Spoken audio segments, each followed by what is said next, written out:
Welcome to রাজমিস্ত্রি blog. এই খামটারও বাক্কা আজকে থাকি 1.5-2 মাস আগে খামটা ধরছিলাম। রোজার কারণে খামটা বন্ধ হয়ে গেছিল, আবার খামর আরম্ভনি করছি বর্তমানে। দেখতে পাই আপনার বিটির মাঝে একটা টপল লিন্টার দিয়া 6 ইঞ্চি করে 3 রড দি কিলা হইল খামটা কমান করবা একটা 3 সাইড ডালাই দিলেছি আজকে। আল্লাহ দিলে দেখতে পাইরা এক সাইড 27 ফুট লম্বা, এই সাইড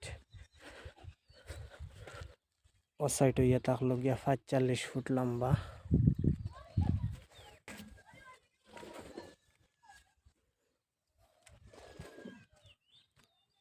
ও সাইডও ডালাই দেওয়া হয়ে গেছে কমপ্লিট। 3 সাইড ডালাই দিলেছি আজকে আল্লাহর হুকুম। সামনের সাইডটা রয়েছে বাকি, সামনের সাইডটার জোড়াইও করা হয়েছে না, কালকে থেকে করবো আল্লাহর হুকুম হয় যদি।